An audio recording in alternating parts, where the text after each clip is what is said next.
government and assembly members, colleagues from civil society, esteemed media representatives, and friends, it is a privilege to stand before all of you today for the third year in a row at the opening of the largest regional event in Kosovo. As I reflect on this moment, I feel both pride and a deep sense of accomplishment. When we first envisioned the summit, it was during a time of significant political and social challenges that threatened dialogue at every level.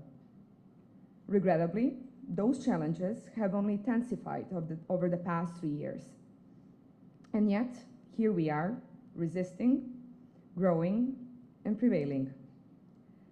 The organizers of the Kosovo Peace and Democracy Summit are investing immense effort to keep at least track 2 dialogue channels open and strengthen civic initiatives that aim to be inclusive. While this should not have been a struggle, it has been. Each of the 3 partner organizations have faced unique obstacles, ranging from discreditation and smear campaigns to technological sabotage and increased security measures that frankly feel more like intimidation tactics. And yet, despite these hurdles, we are here. More importantly, you are here. Our work is often slow to yield tangible results, but we have seen enough progress to inspire us to continue, even when the personal cost is high. For this, I owe immense gratitude to my dedicated team, to our committed partners, to our generous donors, the National Endowment for Democracy, the German Federal Foreign Office, the Rockefeller Brothers Fund and Smart Balkans, our esteemed panelists, and each and every one of you in this room today. Together, all of you can help keep us anchored, remind us to put citizens and their dignified life at the forefront of our daily work, because if we lose sight of human dignity, we lose both peace and democracy. NSI and our partners KCSS and Sbanker stand against that, and we will strive to remain a rare healthy tissue of our damaged, dialogue-deprived social fabric. I hope that this event we put together over the next 2 days satisfies your professional curiosity, inspires you, and helps us understand each other better, but above all, encourages you to keep up the good work. Thank you for being here, and enjoy the summit.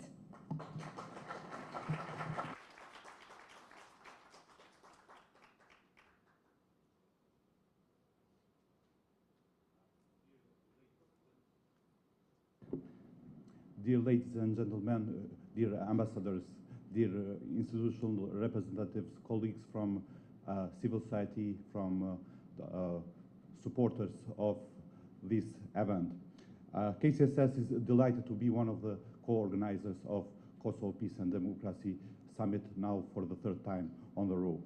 We, as an organization, have invested several years in enhancing regional stability, security, and prosperity. KCS has contributed and participated in various projects in the benefit of regional cooperation. KPDS is certainly a growing platform which unites think tanks from different communities in Kosovo with a shared goal of promoting multi-ethnicity, a value being increasingly challenged in our region.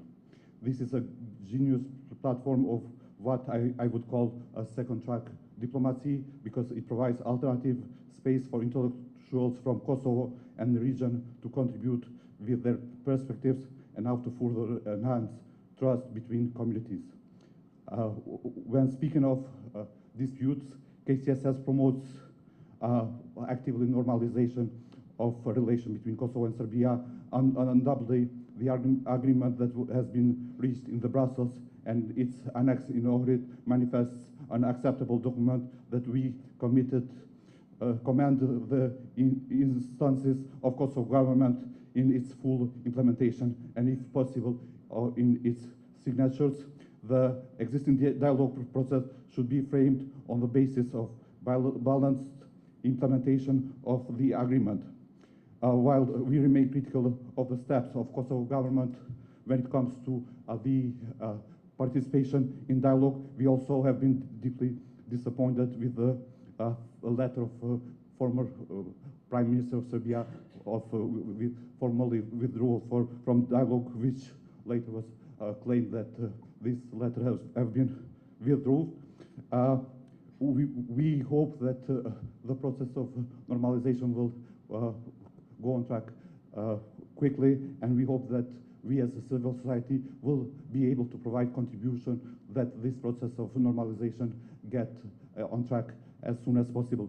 Our goal with this event is also to send positive messages when it comes to ensuring that the process of the normalization in the region and normalization in Kosovo goes in track as soon as possible. We look forward to productive discussion in the KPDS and hope that messages that come from this event are going to help to the process of both internal and regional healing when it comes to improving of the relations in the regional level.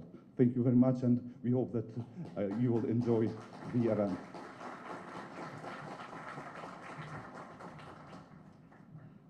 Thank you, Mentor, for your speech, and Jovana. Now we are honored to have the U.S. Ambassador to Kosovo and the German Ambassador to Kosovo give keynote address to this event, the two countries that have been a cornerstone of supporting democratic development in Kosovo and have been our best friends. And so please, Ambassador Hovinier, the floor is yours.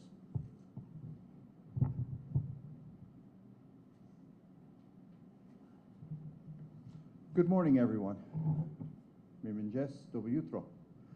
I find always at the starts of these things, it's kind of like the morning after a party. Everybody's slightly hungover and doesn't quite know how the day is going to go. You've got a little bit of coffee in your systems, but you're just not sure, and you're conserving energy. So I hope to bring a little bit of energy to get this conversation started. I'm honored to join you all today.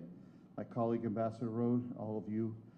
This event is a reminder of the indispensable role that civil society can play, must play, does play in advancing democracy and attracting and in shaping the future of this region. Can I just make a point really quick on civil society? Because I occasionally meet with people here who are in civil society, and they will say something like, I am just a member of civil society, I can't affect change, or we write our paper, we do things. May I remind you, people who've been members of civil society would include Thomas Jefferson, Benjamin Franklin, Alexander Hamilton, Mahatma Gandhi, Vladimir Lenin. I could go on. Civil society changes the world. It has, it does, it will. And this gathering is another opportunity for the civil society of Kosovo to come together to help change a difficult circumstance and to make a better life for all of the citizens of this country without regard to ethnicity. I think that's incredibly valuable, I think it's incredibly powerful, and we commend you for it, and we're proud to be here sponsoring, supporting these events. So these efforts to foster good neighborly relations, to foster economic cooperation, to ensure that voices that are not always heard are heard and taken seriously and factor into what happens are critically important. What I don't want to do this morning in the 4 minutes I have remaining is spend a lot of time talking about things that I've talked about a lot before. For those who've been in Kosovo for a while, you're probably familiar with some of the messages from the United States right now of how we see the circumstance in the effort to advance a normalized relationship between Kosovo and Serbia with the ultimate goal of mutual recognition. That remains the goal of the United States of America, pure and simple. I don't think I need to spend a lot of time laying out some of the concerns we have with policy choices made in Belgrade and with policy choices made in Pristina. They are real, and we're on record. We expect both governments to act in complete compliance with all the obligations they've entered into in the dialogue. We expect them to take dialogue seriously. I do want to make a point about dialogue. One of the things that I find surprising in my various conversations with various actors here in Kosovo is this unstated assumption that there is a path other than dialogue. Is this suggestion that if the Americans or the Germans or pick your favorite people would somehow just snap our fingers, wave a magic wand, have the right conversation, these problems would go away and Kosovo would immediately be a full member of NATO and a full member of the EU and all of the rest. You've heard it. The world doesn't work that way, and I got to be clear about that. So if it were up to the United States by ourselves, if we were imperial Rome at the height of its power and all countries bowed before us and did exactly what we directed, which is not the case in the world today. If you look around the globe, we still believe we exercise important influence around the planet, but we're not alone. We would see Kosovo more fully integrated right now into European and Euro-Atlantic institutions. Serbia would have come to greater terms with the reality of a sovereign, independent, multi-ethnic, democratic, peaceful neighbor to its south. That is what we want. But I don't see how you become a member of the EU without concurrence from the EU. And that means concurrence from the member states of the EU. I don't see how you become a full member of NATO without concurrence from all of the members of NATO. As you all know, some of those states still have not themselves officially accepted the reality of a sovereign, independent, democratic, multi-ethnic Kosovo the way we have. You got to convince them. We want to help. That means working in the process established by the very institutions. My grandfather had a saying once, and please pardon the slightly crass character to it, if you want to join a club, don't pee on the clubhouse door. My point would be, we want to support Kosovo in this approach. We want to support Kosovo in its European and Euro-Atlantic integration. We have done a lot, presidents, secretaries of state, ambassadors, others, to advance that. We know the aspirations, the very legitimate aspirations of the Kosovan people to achieve that. We want to help. We look to any government of Kosovo to give us the best possible arguments, the best possible ammunition in these conversations. The more we can show a sovereign, democratic, multi-ethnic, prosperous, successful democracy, the easier it is. So, a few things. I looked at your schedule. The things you're going to talk about, they feel like the right questions to me. I want to, if you'll indulge me for a few more moments, I want to give a couple of thoughts about some of the questions on your agenda, and then I'm going to be done. The first, I saw you have a session, I think right next, about does the dialogue need a reset? I'm so tired of that question. I'm so tired. It feels, one of my ambassadors I used to work for used to use the term all the time, navel gazing, something that, with all due respect to my European Union colleagues, you're very, very good at. Spending more time thinking about the internal machinations and functions of your internal decision-making process than actually thinking about the outcomes of the decisions and the strategic implications of that. That is not the American criticizing the EU. We do it too, but it's always easier to see it in the other. Stop the navel gazing, please, on the dialogue. If we didn't have this dialogue, we'd invent another one. Guess what it would have? It would have Kosovo. It would have Serbia. It would have the European Union facilitating it in some way because Kosovo's future is in Europe. And it would have support from the United States and other key partners. That's what we would invent. If we started from scratch tomorrow, what would we invent? What we have. What we need is a renewed commitment to the dialogue from everybody, the internationals, government of Kosovo, government of Serbia.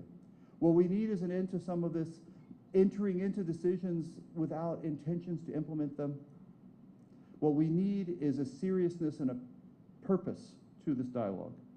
So you can call it a reset, you can call it a recommitment, you can call it a new approach, you can call it a renewed approach, you can call it a more energetic approach. We absolutely need that. And we need that from all sides. I mean, we have a lot of opportunities for that. My government will change on January 20th. I can't tell you how it's going to change yet, but I guarantee it will. The European Union has now finished its elections with a new slate of leadership coming. It's an obvious moment to take stock of where we are and think about where we want to be and make some changes. I don't see the natural processes quite as much in Pristina or Belgrade right now. There will be elections in Kosovo, as we all know, in February. That could offer an opportunity, but I think this is more urgent of this, this renewed, reinvigorated approach. And I would say the same for Belgrade. We've got to get past perpetual crisis management. We've got to get past perpetual finger pointing. We've got to get past perpetual lack of readiness to look at how any one party might be part of the problem and think through solutions. Anyone who's spent any time in international relations and academic theory, spent time on theories of negotiations, and the most successful negotiators always are thinking about win-wins. They're always thinking about how do I get what I want, but how do I do it in a way so my colleague gets some of what he wants to, because this isn't going to be a one-off. We have a process. We got to build some mutual benefit. Both sides have to show they've gotten something. Now, the United States wants to see that without any compromise in these fundamentals for Kosovo. It would not be a win for any change in Kosovo's sovereignty or its independence or its territorial integrity or its democracy. But it's also not a win when minority communities do not have their rights respected. I spent a lot of time in the Adasari process and since then working on these very important issues. So that's one theme I hope you'll talk a lot about. Second theme, sustaining Euro-Atlantic focus on the Western Balkans. Well, I only have a few things to say there. I would encourage this government, and I would encourage, it's not my job to encourage the government of Serbia, but I think it's good policy, to be very thoughtful with a new American leadership coming, with a new European Union leadership coming. How do you want to introduce yourselves? And how do you want to introduce this issue set to them? And perhaps you don't want to introduce it in a way that has a lot of finger pointing, I'm right, they're wrong, or perhaps you don't want to introduce it in a way where it's perpetual crisis management. This is a time to be thoughtful. This is a time to put the issues on the table, dispassionately, objectively, clearly, but introduce it as something that they are actually attracted to want to work on, not to something that they just feel like, oh, here's another problem we have to deal with. Third point, there's enormous opportunity right now. You have a panel, I think, potential, the EU Western Balkans Growth Plan. It's always dangerous when an American ambassador talks about a really significant European Union initiative. We don't vote, we don't pay, we aren't in it. So we get to have all the luxury of seeing the benefit from it without having to do a lot. Although we have given, surprisingly, our free and unsolicited advice. My point here is I think this is actually really powerful. I think the growth plan is an important tool to advance all the countries in the region the way the European Union hopes and wants. It's important that this be done well. It's important that the government of Kosovo, the government of Serbia, the other governments are serious in the reforms they put on the table and actually carry them out for the promise of growth and integration to the European common market, which is an amazingly positive thing for all countries. So I hope you will talk a little bit about that. We look forward to the outcomes of the next couple of days. To the extent my embassy, and I suspect I can speak for my colleague who's about to speak next anyway, but to the extent you have outcomes you would want policy leaders in Kosovo to be familiar with, we're happy to help ensure they are familiar with the outcomes of these conversations. I wish you luck, and I thank you for what you do. Thank you very much.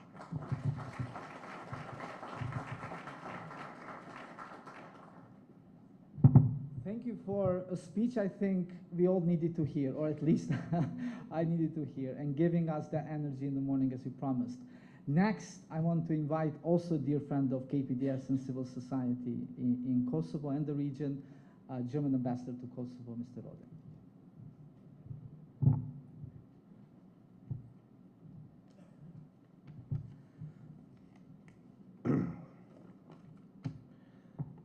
Dear Giovanna, dear mentor, dear Badi, from the three organizing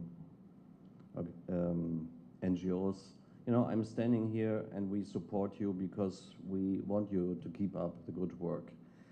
And it's always good to speak a second because then I can keep myself short. But I will speak about some things which I talked also about in last week's. You know, when I read the title, I thought instead of ethno-political dynamics, rather ethno-political dysfunctionalities would be a more fitting description of the current situation in the region. And I've been here now for 4 years, and, you know, seeing the ups and also the downs. And looking at the current Kosovo-Serbia relationship, you know, even today you see inflammatory statements, language, use of extreme positions. At least verbal tensions are flaring not only on the Kosovo-Serbia side, but also on other fronts in the region. I mean, you see on the weekend the Macedonia, Bulgaria spat on an opera visit, is there a missing flag or not, you know, and immediately you see statements. Or 2 days ago, announcement of Republika Srpska officials of new school books with a clearly ethno-nationalistic narrative. I mean, the others are not without guilt also. Or I wrote down here the recent speech of the Serbian president. The constant use of extreme terms, ethnic cleansing, repression, when describing the situation in the north is not helpful.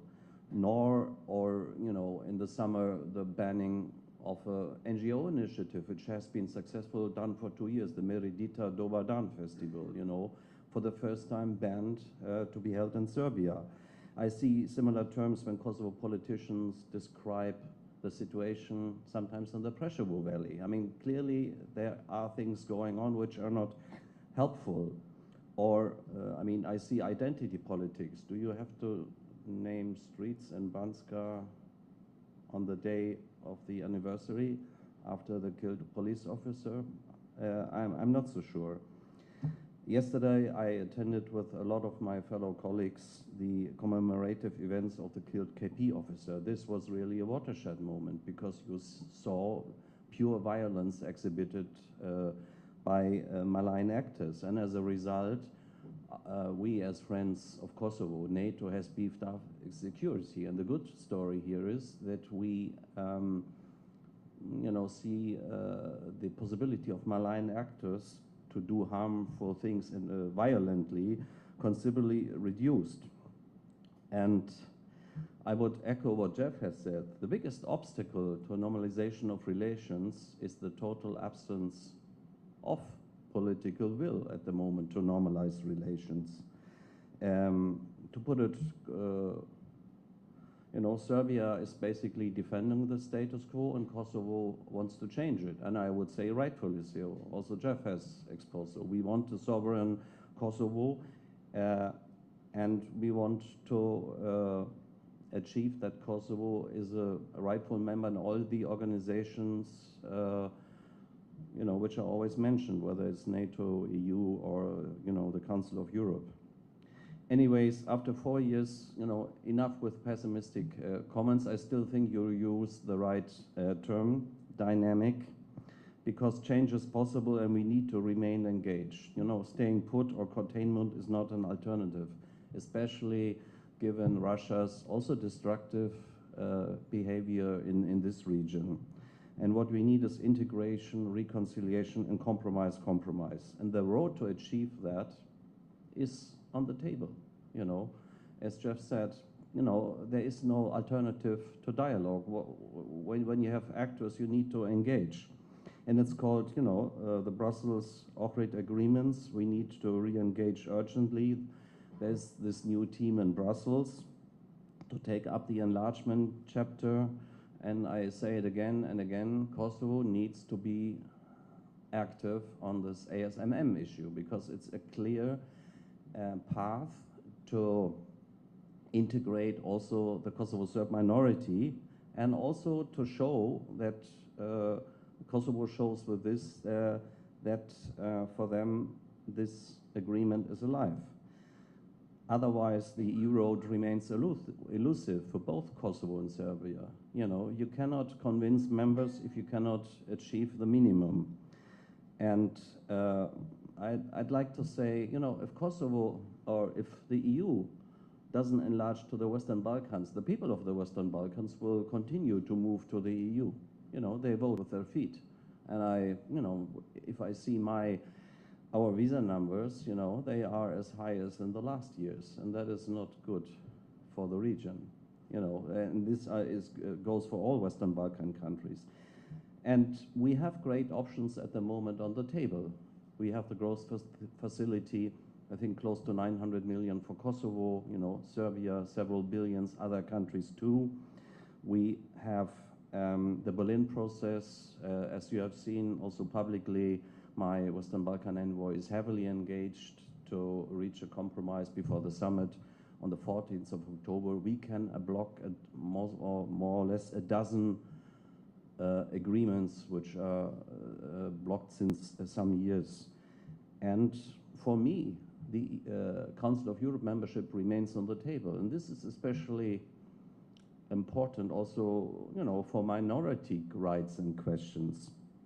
And allow me as German ambassador to also promote a bit my country. I think it's not only that we, support platforms like this.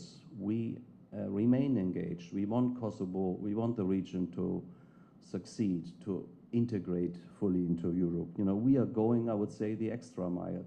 And I would like to pinpoint in this afternoon, we will have a public debate, press conference with where we publish a study by the German economic team, which is advising Kosovo's government also on the benefits of Kosovo joining the SEPA mechanism. It will benefit millions for Kosovo. And I mentioned already the Berlin process. We are working heavily to achieve tangible results. We just inaugurated a bilateral climate partnership with Kosovo. We have a regional one. And we continue to take up Kosovo's delegation, since Kosovo is not yet an UN member, in the as part of the German delegation together with GIZ in the climate COP negotiations. Allow me one last word on the role of NGOs. I think it's important. What is NGOs? You're part of society. Society needs to be active.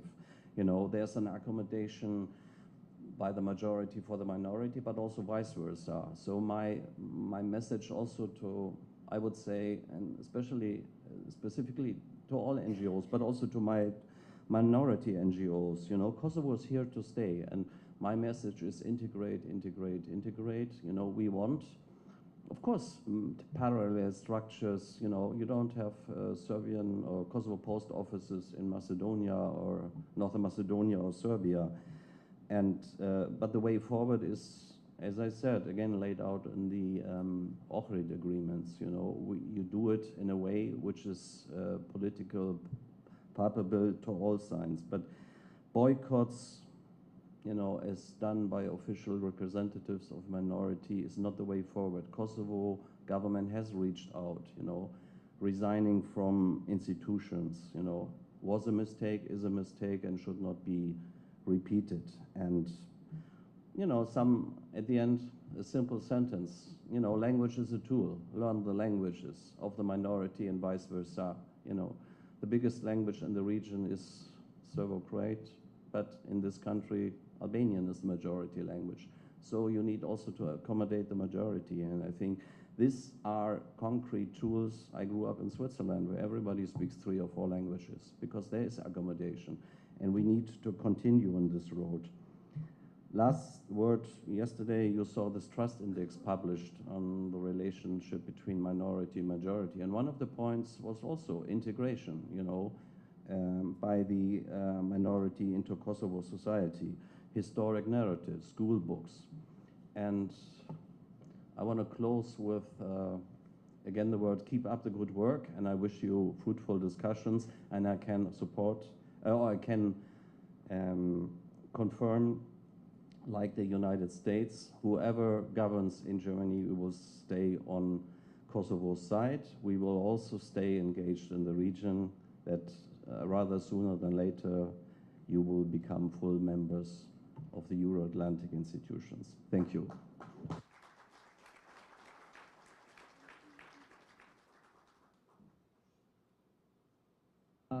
Very inspiring speeches, both. Thank you to both ambassadors, 2 countries that have really been strongest supporters.